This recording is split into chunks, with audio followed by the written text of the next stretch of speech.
Tiniyak ng Department of Public Works and Highways na matatapos na hanggang 2028 ang siyam na flagship projects ng gobyerno. Target namang simulan ngayong taon ang mga bridge projects sa Marikina, Davao City at Panglao, Tagbilaran. Ang detalye sa report ni Vel Custodio. Nasa siyam na flagship project na administrasyon ni Pangulong Ferdinand R. Marcos Jr. ang tiniyak ng Department of Public Works and Highways sa House Committee on Flagship Program and Projects na kayang tapusin hanggang 2028. Kabilang dito ang Samal Island Davao City Connector na nasimulan ng gawin, pati ang Panglao Tagbilaran Bridge na target simulan ngayong taon.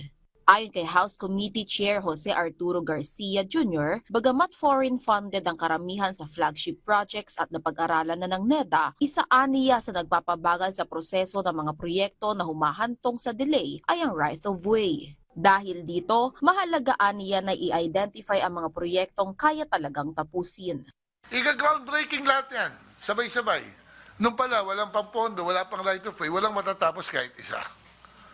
So, ang sinasabi ko ngayon, sana itong nilista nyo, tapusin natin ng 28. After natin mahimay itong siyam na to na kaya tapusin, ano naman yung pagbigyan naman natin, yung build better more ng ating Pangulo? Ano ba yung priority niya? Mungkahi ni Garcia, ibigay na sa local government unit ang pondo para sa infrastructure projects para maiwasan ang pagharang ng mismong lokal na pamahalaan sa mga national projects dahil sa pagprotekta nito sa boto ng mga masasagasaan ng proyekto. Ang LGU na rin dapat ang tutulong sa relocation sa mga maaapektuhan ng proyekto. Let's say, mayor ka. Naku, hindi ko pwede ito, magagalit sa akin ng tao. O yun siguro, national government ang papasok.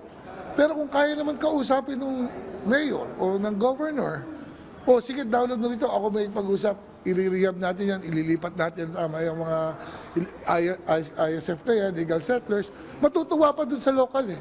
Kasi may budget siya para ilipat eh. Panawagan ng mambabatas, tigilan na ang pamumulitika at magtulungan na lang para matapos sa ang mga proyekto sa takdang petsa na ikaaangat ng ekonomiya. Sinabi rin ng chairperson ng komite na huwag sanang tanggalin sa National Expenditure Program ang mga tunay na mahahalagang proyekto ng nasa wishlist ng mga lokal na pamahalaan. Tugon naman ng DPWH na pagkasunduan ng ahensya at ang Department of Budget and Management na kung walang endorsement ang local officials, hindi dapat mailagay sa proposed National Expenditure Program ang mga proyekto. Vel Custodio para sa Pambansang TV sa Bagong Pilipinas.